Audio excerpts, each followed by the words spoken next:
혹시 이 동상을 보신 적이 있으신가요? 바로 이 동상의 이야기가 아유르베다의 탄생 신화입니다.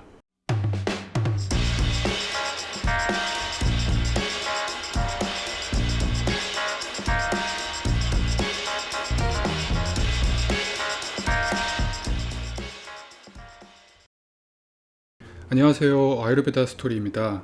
이번 시간에는 아유르베다가 어떻게 탄생했는지 일반적인 이야기와 신화적인 이야기를 해보려고 합니다. 아유르베다의 역사는 일반적으로 5천년 정도라고 말합니다. 지금부터 5천년 전이면 기원전 3천년으로 청동기 시대를 의미합니다.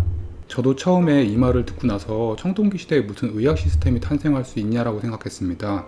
하지만 이집트 피라미드도 기원전 2600년경에 만들어졌고 이 시기에는 이미 작은 국가 정도의 사회 시스템이 만들어졌습니다.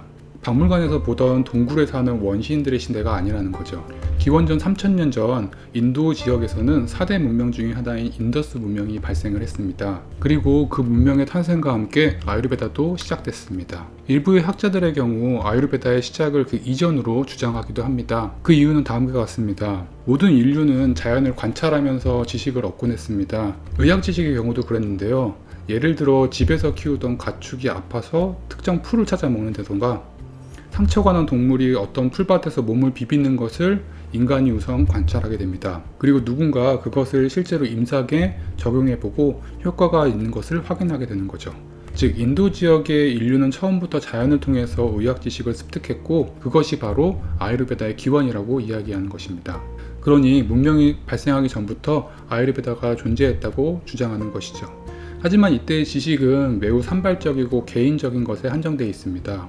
그래서 학자들은 사람들이 본격적으로 모이고 개별 지식이 모이기 시작한 5천년 정도를 본격적인 아유르베다의 시작으로 보는 경향이 많습니다. 지식들이 모이고 시간들이 가면서 하나의 이론으로 보다 세련되게 발전된 것이 현재의 아유르베다라고 할 수 있습니다. 그렇다면 다른 문명들도 비슷한 형태의 의학이 존재하지 않았을까요? 예, 그렇습니다. 이집트건 메소포타미아건 각 문명의 발생 지역에서는 사람들이 모이면서 자연스럽게 의학 지식들이 모이기 시작했을 것입니다. 중요한 것은 그것들이 사라지지 않고 현재까지 이어졌느냐인 것 같아요. 혹시 메소포타미아 의학이라고 들어보셨나요? 이집트 전통의학은요, 두 곳의 문명 발생지에서 탄생했을 의학은 안타깝게도 현재에는 더 이상 존재하지 않습니다. 대신 황하 문명에서 시작한 전통의학은 어떤가요? 모두가 잘 알듯이 현재 중의학이라는 이름으로 아직도 그 명맥을 이어오고 있습니다. 그래서 세계적으로 가장 오래된 전통의학은 중국의 중의학과 인도의 아유르베다가 있게 되는 것이죠. 아유르베다의 탄생을 말하는 두 번째 이야기는 바로 신화적인 기원입니다. 하도 오래된 학문이기 때문에 단군신화와 같이 어떻게 아유르베다가 탄생했는지에 대한 오래된 이야기가 존재합니다.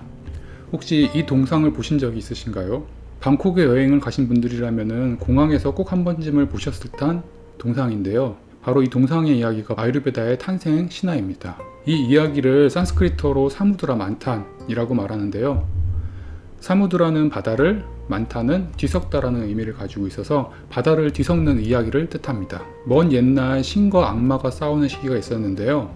그때 신들이 저주를 받아 그들의 힘을 잃게 되는 일이 발생했습니다. 그 이후로 악마들에게는 매번 패하는 일이 생기자 신들은 힘을 되찾기 위한 방법을 찾기 시작했죠. 세계를 유지하는 비슈누라는 신이 바다를 저으면은 그 안에서 영생의 보물들이 나올 것이고, 그걸 통해서 너희들의 힘을 회복할 수 있다고 알려주게 됩니다. 신들은 자기네들끼리 큰 바다를 저을 수가 없었습니다. 그래서 악마를 속여서 같이 보물을 얻고 그것을 나누자고 설득하게 되었고요. 신과 악마가 모여서 바다를 섞게 되었습니다. 동상을 다시 확인해 보시면 이게 어떻게 바다를 젓는 거지? 라는 생각을 하실 수 있는데요. 인도에서는 우유를 저어서 버터를 만들 때 이런 식으로 막대기에 끈을 달아 서로 당기면서 젓는 방법을 택합니다. 산을 잘라서 막대기로 사용했고요. 큰 뱀은 끈으로, 그리고 커다란 거북이가 산이 가라앉지 않도록 받치면서 신과 악마가 뱀의 양쪽 끝을 잡아당기면서 바다를 젓기 시작했습니다.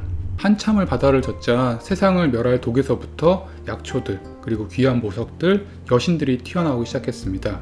그리고 마지막으로는 단난뜰이라고 하는 신이 불멸의 약이 든 단지를 들고 바깥으로 나왔습니다. 바로 이 단난뜨리가 아유르베다를 상징하는 신이죠. 이 말은 신과 악마가 모두 그렇게 연했던 것이 바로 아유르베다의 지식이었다는 의미입니다. 어떠신가요? 신들조차 탐냈던 지혜가 바로 아유르베다라는 거 놀랍지 않으셨나요? 정리하면 이렇습니다. 인도의 전통의학인 아유르베다는 자연을 관찰하면서 시작되었고요. 문명이 본격적으로 발달하면서 보다 체계적으로 발달하였습니다. 그리고 현재까지는 인도 문화권에서 중요한 의학으로서 그 명맥을 유지하고 있습니다. 신화적으로는 신과 악마가 영생의 비결로 생각할 만큼 가지고 싶어하는 지혜였다는 의미가 있습니다. 앞으로도 계속 아유르베다에 대한 이야기를 해드릴 테니까요. 좋아요만 눌러주시면 감사하겠습니다.